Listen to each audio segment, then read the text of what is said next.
Abonnez-vous à ma chaîne en cliquant sur le bouton s'abonner.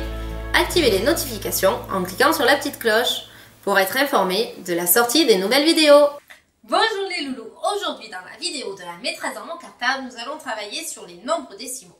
Alors, les nombres décimaux, vous savez déjà faire plein de choses avec, vous savez les additionner, les soustraire, donc ça, on ne va pas retravailler sur ça, on l'a déjà vu. Par contre, vous savez aussi ce que c'est. Donc aujourd'hui, on va faire une petite révision de qu'est-ce que c'est qu'un nombre décimal, mais vite fait. Ensuite, on va voir comment on fait pour comparer deux nombres décimaux. Et pour finir, on verra en troisième partie comment on fait pour ranger des nombres décimaux. Mais là, il faut avoir au moins 3 décimaux, voire plus. Voilà. Donc, on commence tout de suite par la première partie. Pour commencer, on voit donc un nombre décimal. Qu'est-ce que c'est? Comment je le reconnais? Alors vous connaissez très bien en CM1 les nombres entiers, 1, 2, 3, 4, etc. Les nombres décimaux, eux, ils ont cette particularité d'être composés de deux parties. Je vous fais un exemple. Alors si je prends par exemple 31,584, vous voyez les loulous, ça c'est bien un nombre décimal. Il a deux parties. La première partie, c'est ce qu'on appelle la partie entière.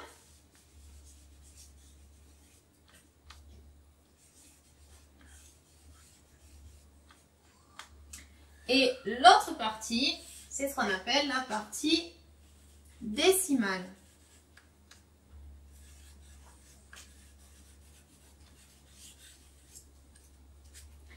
Et pour rappel les loulous, entre ces deux morceaux, vous voyez ici, on a une virgule.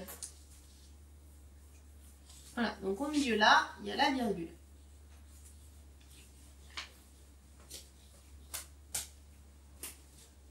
Voilà. Alors les loulous, la partie entière, bon ben un nombre entier c'est bon, vous savez ce que c'est une quantité, une longueur. La partie décimale, en fait c'est pareil, c'est une quantité, une longueur, mais en fait tout ce qui est après la virgule, c'est toujours plus petit qu'une unité. Donc vous vous rappelez, donc il y a la virgule au milieu, tout ce qui est avant c'est la partie entière, ça vous connaissez bien, tout ce qui est après en fait, ça veut dire j'ai pris mon unité, je l'ai coupée en 1000 et sur les 1000 morceaux que j'ai, j'en ai pris 584. Donc en fait vous voyez bien que ça c'est plus petit qu'une unité. Vous imaginez si on a un gâteau, ici on a coupé le gâteau en 1000 et on a pris 584 morceaux du gâteau. Ça se lit 31,584 mais ça se lit aussi 31 unités et 584 millièmes. Parce qu'ici c'est dans la colonne des millièmes. Vous vous rappelez les loulous, si là il y a les unités, là il y a les dizaines, les centaines, les milliers. Après la virgule, c'est dixième, centième, millième. C'est un peu loin tout ça, mais ne vous inquiétez pas, ça revient quand même assez vite.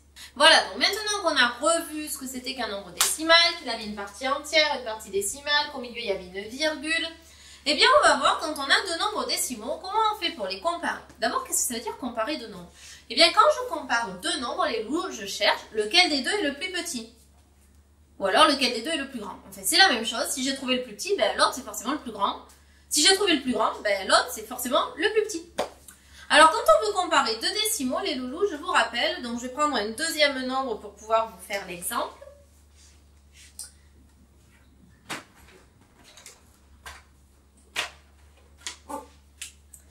Allons-y, imaginons qu'en deuxième nombre, je prenne 6,2 ou 6 unités et 2 dixièmes. Ça, c'est toujours ma partie entière, ça, c'est toujours ma partie décimale. Et j'ai toujours ma virgule au milieu. Hein. Voilà. La virgule, elle est là. Alors, les loulous, pour comparer 31,584 et 6,2, eh bien, on regarde toujours, quand on veut comparer deux nombres décimaux, on regarde toujours en premier les parties entières. Donc, on imagine que tout ce qui est après la virgule, pour l'instant, ça n'existe pas, parce que c'est négligeable, c'est plus petit que 1, et on compare les parties entières. Vous voyez qu'ici, on a 31 et ici, on a 6. Alors, les loulous, à votre avis, entre 31 et des petits bouts, ou 6 et des petits bouts, lequel des deux est le plus petit? Et bien évidemment, c'est celui-là, c'est 6. Parce qu'on sait, et ça depuis bien longtemps, que 6 il est inférieur à 31. Ou que 6, il est plus petit que 31. Donc, si 6, il est plus petit que 31, forcément, 6,2, c'est plus petit que 31,584. Puisque là, j'ai 6 unités et là, j'en ai 31. Donc, forcément, les parties entières me suffisent pour trouver la réponse. Ok, les loulous? Petit rappel quand même. Comment je sais si je dois mettre le signe dans ce sens ou alors dans ce sens? Je vous rappelle, les loulous, qu'il faut imaginer que ce signe est la bouche d'un crocodile qui est grande ouverte et que le crocodile, lui, il mange toujours le plus grand nombre. Donc ici, on a les dents du crocodile. Donc le crocodile, il croque le plus grand.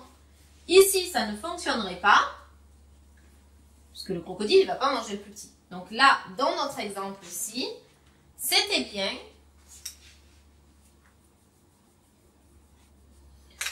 dans ce sens qu'il fallait mettre le symbole. Hein. La bouche toujours ouverte vers le plus grand et on imagine qu'il y a des petites dents dans la bouche qui croquent le plus grand nombre. Ou alors, vous pouvez aussi imaginer que le plus petit nombre, on le montre du doigt. Mais ça, c'est pas très gentil. Allez les loulous, on passe donc à la deuxième possibilité quand on compare des nombres décimaux. Ici, on avait vu, on avait des parties entières qui étaient différentes. Donc, c'était assez facile, on n'avait pas besoin d'aller chercher trop loin. On va prendre un autre exemple pour que je puisse continuer à vous expliquer. Alors, on y va les loulous. Je prends donc d'autres nombres.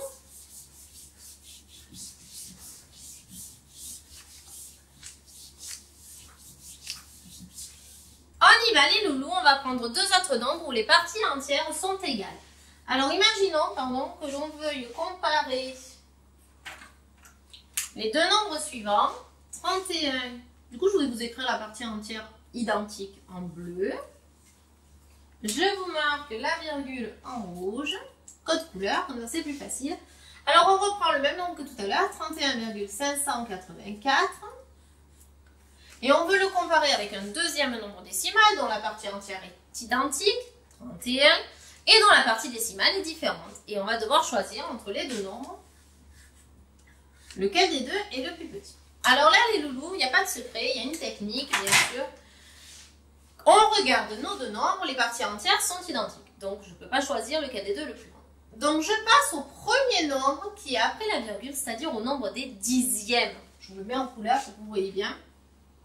Donc, dans le premier, on a 5 dans la colonne des dixièmes. Dans le second nombre, on a 9. Et là, les loulous, c'est là où est la difficulté avec les nombres décimaux, c'est qu'on doit fonctionner avant la virgule en termes de nombre, pour comparer. Et dès qu'on passe la virgule, il ne faut plus regarder les nombres, il faut regarder les chiffres. Et c'est toute la difficulté des nombres décimaux. Regardez bien, on regarde que le chiffre qui est dans la colonne des dixièmes là. Et on fait comme si les autres n'existaient pas pour l'instant, on s'en fiche. Comme ces deux chiffres ne sont pas identiques, je peux conclure. On voit tout de suite que 5, c'est plus petit que 9. Donc, c'est fini. 31, donc rien que ça me permet de dire que 31,584, c'est plus petit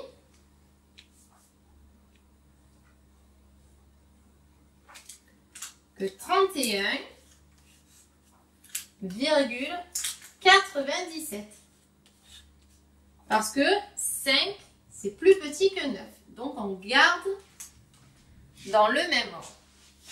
Voilà les loulous.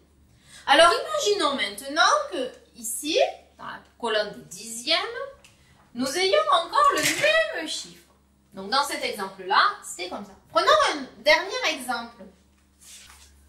Alors, prenons un exemple, les loulous, encore différent pour bien comprendre la procédure. Alors, si notre premier nombre, c'est 31,97 par exemple, et mon deuxième nombre que je considère, c'est 31,924. Ou 31 et 924 millièmes. Alors là, les loulous, vous voyez, on est embêté parce que la partie entière, elle est identique, je ne peux pas choisir. Mon chiffre des dixièmes qui est ici, il est identique, je ne peux pas choisir. Eh bien, je passe à la colonne des centièmes. Et on y va. Ici, on a 7. Ici, on a 2. Et on voit tout de suite que 7, c'est plus grand que 2. Donc, vous voyez, j'ai changé le sens de la bouche, parce qu'il mange le plus grand. Donc, ça me permet tout de suite de conclure que 31,97, c'est plus grand que 31,924. Voilà les loulous, j'espère que vous avez bien compris comment on fait pour comparer deux nombres décimaux. Hein. On a deux nombres, comment on fait pour les comparer. Je vous rappelle la technique, on compare les parties entières. Si elles sont différentes, c'est réglé, on peut conclure. Si elles sont identiques, on passe à la partie décimale. Dans cette partie décimale, on va d'abord s'intéresser aux chiffres des dixièmes, premier chiffre après la virgule. S'ils sont différents, c'est bon, on peut conclure. S'ils sont identiques, on passe à la colonne des centièmes. S'ils sont différents, on peut conclure. Mais s'ils sont identiques, on est coincé. Donc, on passe à la colonne des millièmes. En fait, à chaque fois, on se décale d'une colonne, une colonne par une colonne, quand on regarde dans la partie décimale. Voilà les loulous, maintenant, vous savez tout pour comparer deux nombres décimaux. Alors, nous allons voir comment on pourrait faire pour pouvoir les ranger. Voilà les loulous, maintenant que vous savez tout pour pouvoir comparer des nombres décimaux, on va voir comment on peut faire pour les ranger. Alors déjà, quand on veut ranger des nombres décimaux, il faut en avoir plus que deux. Parce que si on n'en a que deux, en fait, on les compare, on les range pas. Ah bon? Mais ça veut dire quoi alors, ranger des nombres décimaux? Eh bien les loulous, c'est assez simple. Quand on vous dit de ranger des nombres décimaux, vous n'avez que ce soit des nombres décimaux d'ailleurs ou des nombres entiers, ça ne change rien. Enfin, quand on vous demande de faire un rangement, vous n'avez que deux possibilités. Soit vous les rangez par ordre croissant, soit vous les rangez par ordre décroissant. Croissant, décroissant, mais ça veut dire quoi? Et puis comment je m'en rappelle de tout ça? Tout simplement les loulous.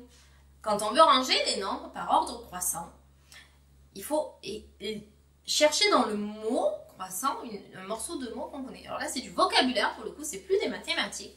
Dans le mot croissant, je vois le mot croître, mais de la famille de croître. Alors croître les enfants, ça veut dire grandir. Comme la croissance, vous savez, quand vous étiez bébé et que petit à petit vous grandissez, on dit que votre croissance, c'est votre courbe de la croissance. Eh bien, c'est ça. Quand on range dans l'ordre croissance, c'est que l'on part du plus petit et on va vers le plus grand. Comme vous, quand vous grandissez. La croissance, j'étais petit et je deviens de plus en plus grand. Et la deuxième possibilité, alors, pour ranger dans l'ordre décroissant, comment on fait pour s'en rappeler de ce que ça veut dire décroissant? Eh bien là, c'est pareil. Décroissant, c'est bon. Soit on sait ce que ça veut dire croissant, et forcément décroissant, c'est l'inverse. Mais ça ne va pas forcément nous aider. Moi, j'ai un moyen mémotechnique. Dans décroissant, le début, je vois dé, comme dans descendre, les loulous. Ou alors comme dans diminuer. Donc ça veut dire que je vais partir du plus grand nombre et que je vais descendre vers le plus petit. Pour arriver tout en bas. Voilà les loulous. Quand vous savez ça, vous savez la chose la plus difficile qu'il faut savoir sur le rangement des nombres décimaux. C'est-à-dire croissant, je pars du plus petit vers le plus grand, décroissant, je pars du plus grand vers le plus petit. Et maintenant, allons-y. Voyons comment faire pour ranger des nombres décimaux. Alors, les loulous, si vous voulez ranger des nombres décimaux, la technique générale qu'il faut appliquer, en fait, il faut fonctionner en deux temps. En premier, on va comparer que les parties entières et faire, comme si la partie décimale n'existait pas. Donc, on regarde toutes nos parties entières et on les compare, deux à deux les nombres, et on les classe. Donc, on les range du plus petit. Par exemple, imaginons qu'on est rangé dans l'ordre croissant. Je range les parties entières de la plus petite à la plus grande. Et ensuite, je regarde si certains nombres ont la même partie entière. Parce que s'il n'y en a aucun qui a la même partie entière, on a fini.